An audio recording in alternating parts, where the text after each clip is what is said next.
Welcome into Boxing Scene's top stories here on ProBox TV. Download the ProBox TV app. Never fall behind in your boxing news. Well, Sebastian Fundora was doing great things, we thought, of course, in a close win over Tim Tszyu. But who does he fight next? That is a huge question. Of course, he would like to fight Terence Crawford in a title unification bout at 154 pounds. But Terence Crawford said he only wants to fight Canelo Alvarez. And we know, of course, Paulie's going to go off about it, as he should, about mandatories not being honored by the various belts, and that might not happen. Where does he go? Jimmy Smith, alongside the champs, Chris Algieri, Paulie Malignaggi. Paulie, because I mentioned you first, I'm going to go to you first. What you thought about this 154-pound situation with Terence Crawford, who doesn't seem to have any desire to fight again at 154 pounds? I mean, I don't know what Fundora. Is that his quote? Focus only on landing Terence Crawford. Is that his quote? I mean, I don't know that he's in a position to decide. I don't know. Yeah, he says he wants Crawford. Yes, but okay, but it's not like so do a lot of people. I want to win the lottery, Jimmy. No, but what I'm saying, I want a pony. I was gonna say, what is he, Canelo? He just gets to pick who he wants to fight. I don't think it works that way for somebody like Fundora. I think. I think Fundora would like to land the Crawford fight. Sure, it's a big fight for 154 pounds. It's probably the biggest fight that can be made in the weight class. But I don't think he's in that position to decide what he's going to do. I mean, he's a world champion, mandatory. He's not a world champion that has that kind of elevated pedestal yet. Is not on an elevated pedestal yet. He's in a very competitive weight class, and because his name's not Canelo, mandatories will be enforced on him. So he will have to, take on who he's told to take on, or at least who he can make a deal with that can get him the next best situation, next best money.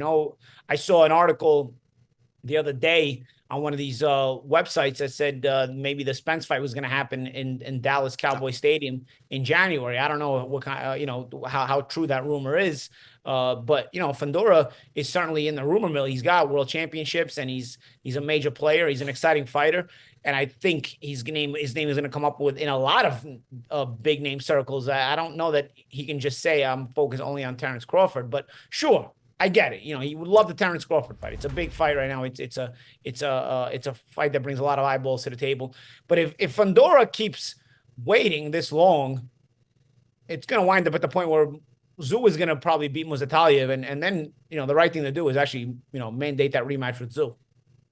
When you look at it, Paulie brought it up. Chris, this idea that Errol Spence Jr., that one is apparently in the works from what we understand. How much of a step down is that fight? Errol Spence Jr. is still a big name, looked vulnerable, of course, in last fight against Terence Crawford. Is that fight really much of a step down if you're Fundora and his people? Not at all. No. Not at all. If I'm putting money on this, I'm telling you, it's going to be Spence. And it's going to be Spence probably in January. And that Dallas Stadium makes a ton of sense. You got a Mexican and you got Spence. Spence sells. That guy sells. He does numbers on pay-per-views. People come to see him. He puts butts in seats. Fundora, you're going to have the Mexican fan base that is going to come, and they're going to come to Dallas is right there. They always come out. It's a big fight with big names. Listen, Errol Spence is a bigger name than Fundora. If you really look at it, the casual fans, Errol Spence, oh yeah, Errol Spence, yeah, he just got beat up by Crawford, but now he's in a new weight class. He's back. And he's fighting that big, tall guy. Awesome. That's the mentality of the casual fans who are going to turn up. But also Spence's fans are going to be there. That's going to be the fight, guys. I know Fundora would like to do this. I wish I could do this. I wish this was the guy. I want this to happen. This is boxing. I don't see Crawford deciding that he's going to go fight a 6'6", 54-pounder after struggling the way he did. And he's looking for Canelo. Getting up for a Fundora fight, I just don't see Crawford doing that at this stage.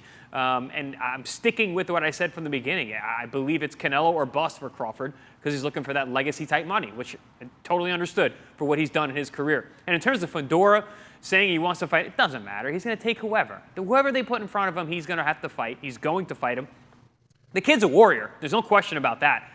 He's not in the position to pick and choose, just like you said, champ. So he's going to fight whoever they put in front of him. And from what it looks like, all signs point to Errol Spence.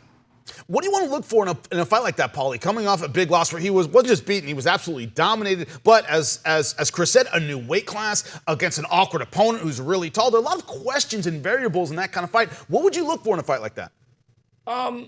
First off, I think there would be a lot of pressure on Spence to show us that he still got it. Is he because he hasn't been very active, and then when he got active, the one fight he had with Crawford, that's an understatement, champ. hasn't been very active. So you're getting are you selling us a name the way Jake Paul is selling us Mike Tyson, where just because his name's Mike Tyson, you can sell the fight? Are you selling, but how much does he really have left? Are you doing that to us with Errol Spence? Granted, Errol's not 60 years old, but are you trying to maneuver that in that way? I mean, honestly, this could go in a lot of ways, because if there's anything of Spence left, you probably favor him over Fundora. But if he's a totally shot element, then this fight's going to suck and Fundora's going to destroy him, you know? So, but you don't know, because this guy's not been active. That's why I feel like guys shouldn't get big fights unless they're active, you know, because you got to be able to tell where these guys are at. You got to be able to take the temperature and see, you know, have that litmus test and see, you know, is this guy still on this level, or is this guy not on this level? I don't want to have to pay for a pay-per-view just to find out the guy was shot and sucked. I mean, who wants to do that? You know, so you know, these things should, I think, be done in a different way. They're not. It's one of the complaints that, you know, boxing goes in the wrong direction instead of the right direction. But yeah, I think there's a pressure on Spence to show us that what he's got. If he still got it, or if he's like in the Hangover when Mike Tyson knocked out Allen, and then what's his name says Bradley Cooper says, he's just saying he's still got it, you know? Like, are we going to be saying that about Errol Spence in January? It's like, oh, it's Errol Spence, he's still got it. Or are we going to be saying, the guy's definitely shot now, and then he's got to be eliminated from the upper echelon of the conversation, you know, the upper echelon boxing conversation. We don't know yet. He got dominated by Crawford, but since Crawford's so good, we still have to wonder. And the only reason we have to wonder is because this guy never fights. Well, that's what I'm curious about. Chris, I want to kick that to you. Bernard Hopkins, you know, back in the day in his absolute prime, was a technician who made fighters look bad. It's just what he did. I remember Felix Trinidad looking absolutely terrible against B-Hop. Terence Crawford does this to people. So are we maybe, to Paulie's point, saying he shot when he just fought a guy who's really good and is good at making people look bad? What's your thought on it? No. Spence looked really bad. And it wasn't just because Crawford made him look bad. He didn't even look good walking into the ring at that point. I don't know if it was the weight. I don't know if it was the car accidents. I don't know. He didn't look like he was even doing the same sport. No, he didn't look like the same guy whatsoever. His balance was terrible from the opening round. He was plodding. Guys, he was an international amateur. Very, very good. He has boxing abilities. He outboxed Mikey Garcia easily. I mean, his in and out movement, all of it. None of that showed up on that night. And listen, weight drain can kill you. It can really, really diminish your abilities. It can diminish the way your brain works. Everything. Punch resistance, all of it. So is it the weight? Maybe. Is he shot from the accidents? Has it just been a long career of having too many tough fights? Because his style became one of a very damaging fighter. You know, he took a lot of shots from a lot of good fighters along the way. We don't know. So and that's the question. That's exactly what you're saying, Paulie. It's like, listen, if Spence is shot, Fundora is going to embarrass him. And it's going to be an ugly fight, and it's going to be a waste of a pay-per-view. But if he's still got it, like the Hangover, I favor Spence. I think there's a lot of holes in the defense of Fundora. Listen, the guy's torso is 12 feet tall. But Spence is a fantastic body puncher. There's so many openings for him that stylistically match up really well for a southpaw two-fisted body puncher the way that Spence fights. So, yeah, if the guy's got anything left, and that's why I think they're taking this fight, because they believe he does have something left, and they believe that he can wrest those titles away from a guy like Fundora, which would do everyone else in the weight class a favor. Because I don't think anybody wants to fight a 6'6", 54 pound. The guys who want to fight in 2 years, right? With 2 years, the other want to fight in. Lost last year, more than 2 years, right? I mean, lost his last fight. He's had more car accidents than wins, Paulie. He's had more car accidents than wins in the last 2 years. The rules never apply to anywhere unless they want to make them apply. You're not supposed to fight for a world championship coming off a loss. This guy not only has coming off a loss, he hasn't won in over 2 years. In a different weight class, by the way, as well. Also in a lower weight class. What are we doing over here? What are we doing over here? Last week, Danny Garcia stepped into a middleweight title fight, a weight class he's never competed in, and he only competed in the 154 once, and that was over like a 4-year span. So yeah, of course, the name recognition is nepotism everywhere. It's who you know and who's going to tune in.